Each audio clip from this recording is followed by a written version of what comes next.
Donc, je vais passer maintenant la parole à René Ciré, donc notre directeur général, qui va vous introduire les enjeux de l'accompagnement à la transition agroécologique, notre thème un peu général de la journée, dans le cadre d'un établissement d'enseignement supérieur et de recherche.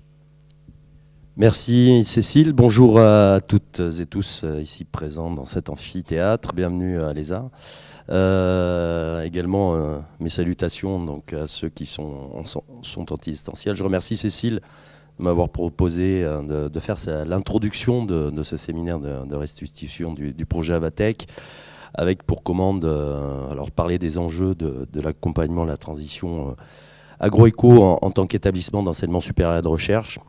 Alors je préciserai, je vais plutôt m'occuper de ce qu'on fait dans un établissement d'enseignement supérieur technique de recherche agricole, sachant que globalement, c'est vrai que la question de la transition agroécologique, quand on navigue dans l'écosystème des écoles, des grandes écoles, des universités, ne concerne pas que le domaine agricole, et on voit de plus en plus d'établissements, y compris les écoles de commerce, développer des chaires transition agroécologique, des fondations, fonds de dotation, etc. autour de cette thématique-là. Mais aujourd'hui, je vais rester centré sur l'enseignement agricole et plus particulièrement l'ESA. Je ne me permettrai pas de parler de mes collègues.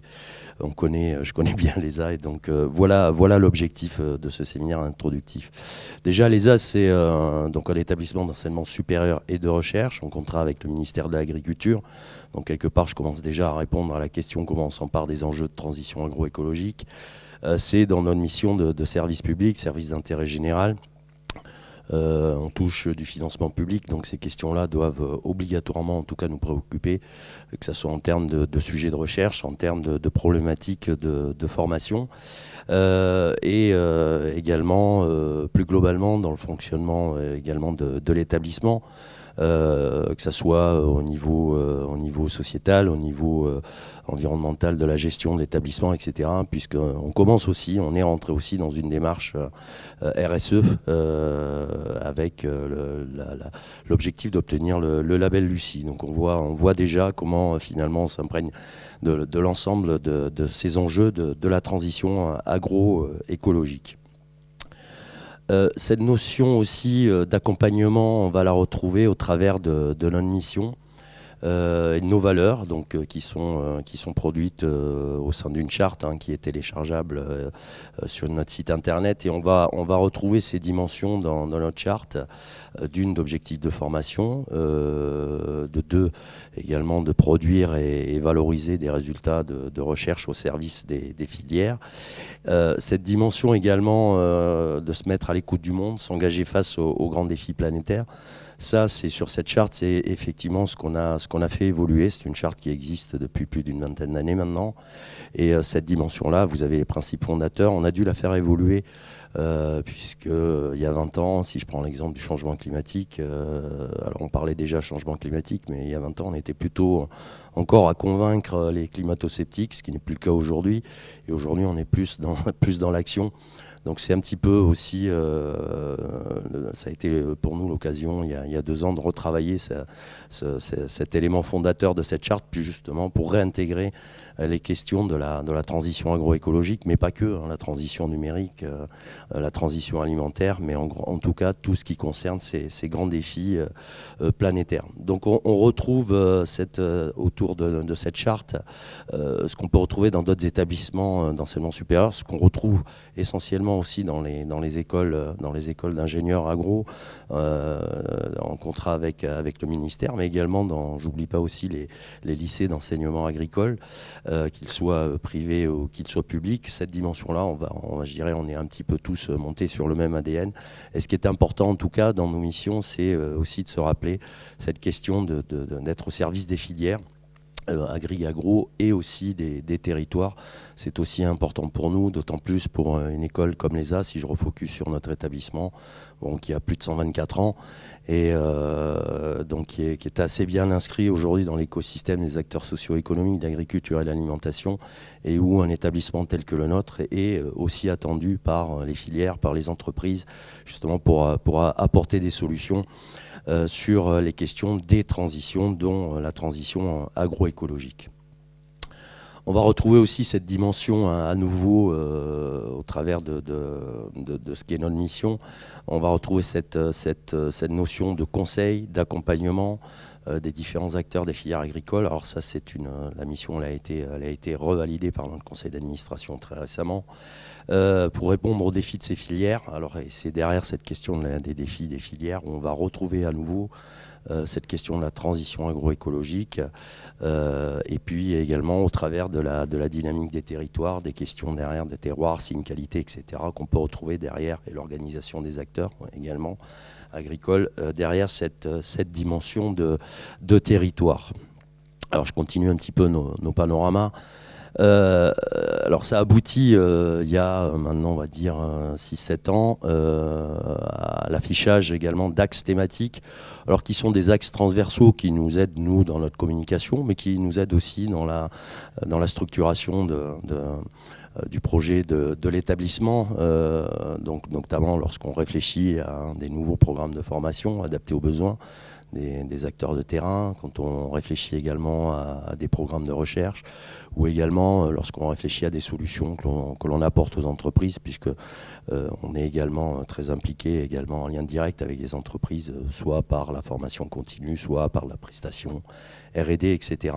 Et on retrouve cette dimension de transition agroécologique. Alors, désolé pour ceux qui sont à distance, mais en fait, je vais décrire ce que j'ai autour de moi. J'ai 4 grands panneaux qui reprennent ces axes dans cet amphi de part et d'autre. Et on va retrouver ce panneau transition agroécologique qui est fortement affirmé, en tout cas dans cet établissement. Si je fais un petit peu le lien aussi avec l'histoire de l'ESA, mais également du Grand Ouest, cette préoccupation, on pourrait nous dire, bon, c'est vrai qu'avec le dernier gouvernement, le mot de transition agroécologique, quelque part, est devenu un mot réemployé par le grand public et qui est beaucoup plus diffusé, au-delà des réels enjeux. On pourrait nous dire, vous mettez à la mode. Non, en fait, c'est la question de la transition agroécologique. Ça fait des dizaines d'années qu'elle est déjà explorée et exploitée à l'ESA. Pour mes mots, effectivement, l'ESA est un des acteurs. Bien sûr, Michel Griffon, que je pense que la plupart d'entre vous connaissent, qui a été à l'origine de la notion et du concept d'agriculture écologiquement intensive, qui est une dimension de l'agroécologie. L'ESA était déjà très très impliqué justement dans ces réflexions autour de l'agriculture écologiquement intensive, avec l'association AEI, qui est née à l'ESA, et puis avec une transposition et une réalité transformée pour se mettre mieux au service des acteurs de l'agriculture. Une chaire qui existe également maintenant depuis au moins plus de 10 ans, la chaire agriculture écologiquement intensive. L'ESA est membre fondateur, alors pas toute seule, avec d'autres établissements que je n'oublierai pas, Oniris, l'Institut Agro, l'INRAE, et puis 3 gros acteurs, on va dire, coopératifs du Grand Ouest. Voilà. Donc ça montre aussi finalement comment aujourd'hui on aborde cette question de la transition agroécologique dans un établissement d'enseignement supérieur agricole. Et puis ce qui est intéressant, c'est finalement aujourd'hui qu'est-ce qu'on en fait. Alors bon, je l'ai remis, c'est effectivement cette question de la transition agroéco. Au même titre que d'autres transitions, je réinsiste, c'est savoir s'emparer des enjeux, que ce soit le réchauffement climatique, le partage de la valeur, de la chaîne alimentaire, la souveraineté alimentaire dont on entend de plus en plus aujourd'hui parler, les demandes sociétales multiples, complexes, que ce soit du consommateur, que ce soit du citoyen. Je parlais tout à l'heure de la révolution numérique, j'en toucherai 2-3 mots tout à l'heure. Et puis également, je l'ai rajouté parce que d'habitude je ne mettais pas, le contexte international et géopolitique très très récent qui font que voilà, c'est beaucoup de questionnements, en tout cas, ou de nouveaux questionnements sont en jeu autour de ces problématiques, en fait, de ces enjeux sociétaux. Et ça touche donc le questionnement de comment on s'empare aujourd'hui encore plus et mieux de cette question de la transition agroécologique. Pour continuer, l'ESA, c'est aussi une offre de formation, c'est normal. C'est notre mission, en tout cas, principale. Et on va retrouver ces dimensions aussi autour de l'environnement, de l'agroécologie, etc., dans notre communication, mais également dans nos spécialités de formation. On est un établissement où on propose une cinquantaine de parcours de formation, en gros, du BTS jusqu'au master en passant par l'école d'ingénieurs. Aujourd'hui, dans l'enseignement supérieur, il y a beaucoup de réformes sur le fond, sur la forme. On s'empare justement de ces questions, enfin en tout cas de ces opportunités de se réformer, justement pour faire évoluer aussi nos modalités pédagogiques, nos contenus pédagogiques. Si je prends l'exemple du cycle ingénieur, donc on est une école qui délivre un diplôme d'ingénieur en 5 ans de formation post-bac. Aujourd'hui, les collègues donc impliqués dans l'école d'ingénieur sont en train de réfléchir à réformer le premier cycle, L, en se posant des questions, comment on réintroduit ces notions d'anthropocène, de changement climatique, d'écologie, etc. Et justement, pour pouvoir aujourd'hui mieux prendre en considération ces grands enjeux via du contenu et dès les premières entrées des étudiants, après leur bac, dans cet établissement. Et ça, on va trouver cette logique-là, je dirais, sur l'ensemble de nos parcours de formation, avec des parcours un petit peu plus teintés bio, par exemple, pour les BTS, les licences professionnelles, mais c'est une réalité aujourd'hui au sein de cet établissement. Et puis effectivement, je dirais quand on parle transition agroécologique, alors on fait des enquêtes, hein, quand on est un établissement d'enseignement supérieur, on fait beaucoup d'enquêtes auprès des prospects, auprès des jeunes lycéens. Et c'est vrai que la question de l'agroécologie, c'est encore un petit peu complexe hein, quand on sort d'un lycée ou quand on est encore au lycée. Donc ce qu'on va retrouver derrière, et c'est ça qui nous intéresse aussi, c'est que ces préoccupations-là, nos jeunes prospects, effectivement, sont déjà immergés dans cette dimension-là, sans en connaître vraiment la définition, les périmètres, les contenus. Mais on va retrouver des mots-clés, des éléments clés au travers de notions, quand on leur demande pourquoi vous souhaitez faire une école d'agronomie. Et on retrouve des mots-clés qu'on va retrouver dans cette dimension de l'agroécologie, que ce soit le mot environnement, que ce soit le mot biologie, sciences du vivant, que ce soit les terroirs, les territoires. Hein. Donc on retrouve ces mots-là. Et donc notre job, c'est aussi de les amener justement à structurer leur projet professionnel pour les amener sur ces enjeux tout au long de leur cursus de formation, sur ces enjeux de grande transition. Et ce qu'on n'oublie pas, et c'est ce qu'on répète effectivement, et c'est ce qu'on assume et qu'on affirme, c'est comment, effectivement, la question, c'est comment intéresser, comment accompagner nos jeunes en amont sur ces questions de l'agroécologie, mais c'est aussi faire le lien avec l'aval. Donc, toujours pour habitude de dire, notre mission, c'est de former, mais c'est surtout qu'ils obtiennent des diplômes et à la fin, qu'ils trouvent un métier.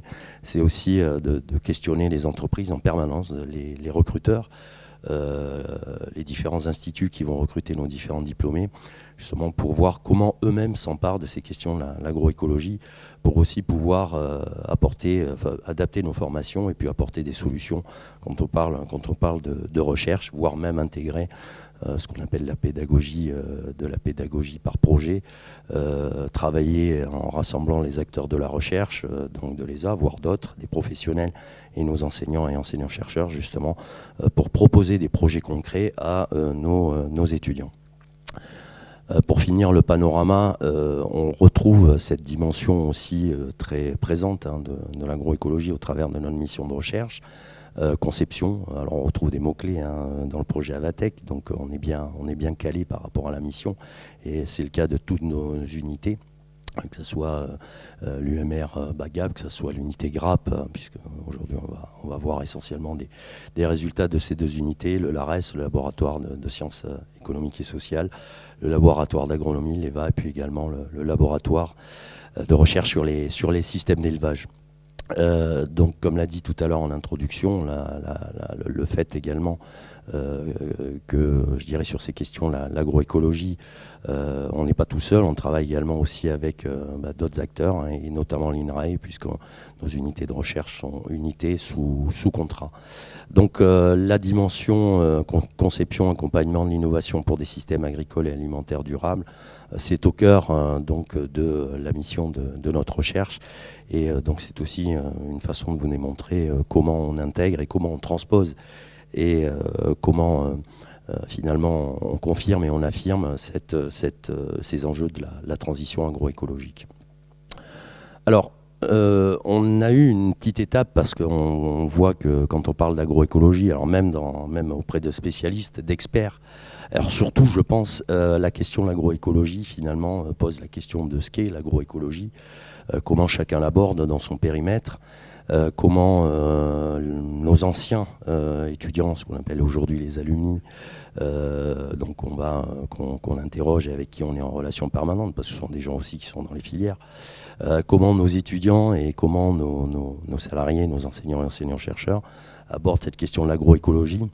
Parce qu'on voit que derrière, effectivement, quand on est un établissement d'enseignement supérieur agricole ou d'agronomie, on voit bien, au travers de tous les mots-clés que je viens de citer, finalement, que ce soit les valeurs, la mission, les objets de formation, les objets de recherche, cette dimension de la transition agroécologique, elle est très présente. Elle est très, très, très présente. On va retrouver, je dirais, satellisée sur l'ensemble de nos actions, cette question de l'agroécologie. Bon, la problématique, effectivement, c'est quand on met un panneau comme ça, la transition agroécologique, et qu'on doit résumer qu'est-ce qu'on doit faire, qu'est-ce qu'on fait derrière autour de l'agroécologie. Je pense que c'est encore plus compliqué pour un établissement tel que le nôtre, parce qu'on en fait tous les jours.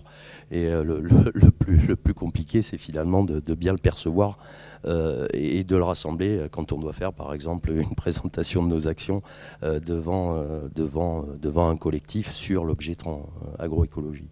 Alors on a fait, il y a 2-3 ans, un collègue, Sébastien Couvreur, avait pour mission finalement de rédiger un petit peu l'état de l'art de ce qu'on faisait autour de l'agroécologie. On ne s'est pas intéressé qu'à la transition agroécologique, on s'est intéressé aussi à la transition numérique, puisque c'est autour de, enfin je dirais sur ces problématiques de nos axes thématiques, transition agroécologie, alimentation et terroir, agriculture urbaine, périurbaine, et puis l'agriculture et numérique. Donc on a regardé ce qu'on faisait, nous, on a essayé de savoir comment finalement l'ensemble de nos collectifs percevaient cette dimension de l'agroécologie et comment finalement l'agroécologie également faisait l'objet d'action quand on croisait d'autres enjeux. Donc l'agroécologie et le numérique, ça a été essentiellement la mission de notre collègue Sébastien Couvreur, mais d'autres collègues, et on voit aussi les projets et les actions qui sont présentées par les nombreux partenaires et collègues autour du projet Avatec. On va retrouver ces questions aussi d'IGP, ces questions de terroir, ces questions d'alimentation, ces questions également de réduction des impacts environnementaux des pratiques viticoles. On voit qu'on est en permanence justement dans cette réflexion finalement d'avoir une approche systémique de l'agroécologie quand on raisonne à l'ensemble au niveau de l'écosystème ESA.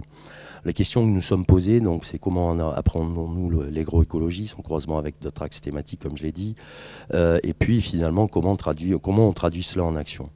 Alors on a fait une petite enquête, enfin une grosse enquête quand on voit le nombre de répondants, une enquête auprès d'experts, avec pour question principale comment vous placez, comment l'ESA se place dans le champ de la transition agroécologique, avec donc auprès d'experts, d'un petit effectif d'experts. Et puis on a fait également une enquête en ligne, donc avec 519 questionnaires qui ont été exploités, qui ont touché nos étudiants, nos alumni et nos salariés. Alors je vais aller vite parce que je vois Ronan qui me fait, pour ceux qui sont à distance, qui me fait des signes pour me dire René, t'es trop long comme d'habitude. Je vais essayer de me presser. Donc 519 questionnaires exploitables avec des mots-clés à cocher pour définir des modèles agricoles en lien avec l'agroécologie et le numérique. C'est ce que je vous disais tout à l'heure, l'enquête croisait les deux, mais quand même avec un gros focus sur l'agroécologie. Et puis finalement également l'opportunité donc aux enquêtés sur une question ouverte de dire ce qu'était leur sentiment du positionnement de l'ESA sur l'agroécologie. Je ne vais pas décrire les graphes parce que j'aurais bien aimé, mais je vois que je suis bridé. Donc en plus on ne voit pas très bien, mais je suis désolé, je m'aperçois qu'on ne voit pas très bien, mais globalement ce qu'il faut voir, c'est qu'effectivement sur l'histogramme de gauche, c'est la répartition en fait, des répondants par origine, que ce soit étudiants, alumni, salariés. Et ensuite il y a une reclassification aussi des répondants, une reventilation des répondants sur l'histogramme de droite en fonction de leur origine, de leur communauté, de leur spécialité, production végétale, production animale, industrie agroalimentaire, etc. Alors on sait finalement, on a recueilli pas mal de verbatim et on s'est aperçu que finalement globalement quand on parlait d'agroécologie, on retrouvait à peu près les mêmes dimensions, les mêmes mots-clés sur l'ensemble de l'effectif. Quand on regarde ça de façon globale, pas de différence entre communauté salariée, étudiants, alumni. Donc ça c'est intéressant, ce qui veut dire que bon, c'est aussi déjà un signe. C'est-à-dire que finalement, on a quand même un ADN commun autour de la question de l'agroécologie, mais avec des conceptions assez différenciées selon les disciplines, que ce soit en production végétale, production animale ou en agroalimentaire. On s'aperçoit qu'en fonction des filières, on a souvent différents points d'entrée pour aborder ces questions de l'agroécologie. Quelque part, c'est un petit peu ce que je vous résumais aussi en vous décrivant comment on s'empare de l'agroécologie au sein d'un ESR agricole. On le voit bien en fonction des missions et en fonction des différentes thématiques traitées, on aborde l'agroécologie, mais souvent sous un angle différent. C'est ce qu'on a vu en fonction de nos disciplines. Alors après, la question, c'est effectivement toujours l'agroécologie, un modèle parmi tant d'autres. Ce qu'on s'est aperçu finalement, ce qu'on a demandé, c'est à quel type d'agriculture associez-vous l'agroécologie. Et ça a été finalement assez intéressant, puisqu'on a vu qu'effectivement, beaucoup intégraient déjà dans la notion d'agriculture conventionnelle, donc comme quoi c'est bien rentré pour quand même un certain nombre d'acteurs qui ont répondu. Ces questions de réduction d'intrants, etc. Enfin, on voit aussi des dimensions d'agriculture écologiquement intensive. On retrouve donc un certain nombre de répondants, un effectif de répondants qui à l'agroécologie associe l'agriculture et le numérique. Et puis dans l'échantillon enquêté, effectivement, l'agroécologie, souvent on trouve de grosses synergies avec ce qu'on peut retrouver dans l'agriculture biologique. Alors finalement, pour aller très vite, alors il y a beaucoup plus de résultats que ça, je vois. L'agroécologie en action à l'ESA, finalement, comment on l'aborde au travers de... Ça nous a permis finalement d'avoir un focus je dirais, une cartographie de ce qu'est la question de l'agroécologie, comment on s'empare de ces enjeux-là au sein de l'école. Avec, on s'est aperçu qu'il y a plusieurs acteurs à étudier, plusieurs échelles imbriquées, avec une dimension sociale très travaillée, notamment avec nos collègues du LARES. On a des options, par exemple, comme je l'ai dit tout à l'heure, agriculture biologique. Quelque part, le S, vous ne l'avez peut-être pas remarqué, on est en train d'y retravailler dessus, justement, comment mieux le faire remarquer. Le S, agriculture. École supérieure d'agriculture, il y a un S à agriculture. Ça veut dire ça, ce S. Ça veut dire que l'ESA, dans sa mission, elle est là pour accompagner ces mutations, ces transitions. Et c'est l'école de toutes les agricultures. J'ai 2-3 slides et j'ai fini, Ronan. Alors comment ça se traduit en exemple de formation? Aujourd'hui, voilà, on a ouvert, tout ce travail nous a servi aussi à mieux structurer notre offre, toujours en lien avec les besoins des acteurs de terrain, autour d'un bachelor agroécologie. Alors on retrouve, c'est vrai qu'on ne le retrouve pas dans d'autres offres de formation, mais aujourd'hui on affiche le mot agroécologie dans notre offre de formation. On a créé un bachelor, agroécologie for food system, qui a démarré en septembre 2020.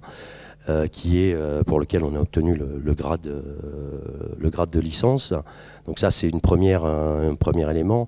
On le retrouve aussi dans la façon dont on va répondre aux besoins des entreprises. Alors là, j'ai mis un exemple de formation avec, par exemple, le Certified Manager de la transition alimentaire, avec d'autres partenaires. C'est notre offre entreprise. Et puis finalement, on le retrouve, et c'est l'objet de la restitution des travaux de ce projet Avatech, au travers de nos projets de recherche. J'aurais pu en mettre plein, il y a Calenvic, Eco3Vic, etc. Pour le secteur de la Viti, il y a des thèses également, mais je laisserai les collègues préciser tout ça dans leur présentation. Et puis c'est des sujets où on voit aussi qui nous permettent de travailler en transdisciplinaire, en rassemblant nos forces. On le voit, l'unité de recherche GRAP et l'UMR BAGAP, pour la question de la race maraîchine, pour conjuguer viande de qualité et préservation des milieux littoraux. C'est deux de nos unités de recherche qui travaillent ensemble. Donc l'agroécologie, on voit, c'est un terme complexe, effectivement, c'est une dimension, c'est multidimensionnel, mais en tout cas c'est très rassembleur pour nous, puisque ça nous permet aussi de faire émerger de beaux projets en transversal et en transdisciplinaire. Excusez-moi d'avoir été un petit peu long, mais en tout cas moi je tenais à vous souhaiter un très très bon séminaire Avatech, puis à remercier également tous les partenaires autour de ce projet. Merci Cécile, merci à vous toutes et tous, merci Ronan aussi pour le timing, à bientôt. Merci beaucoup René.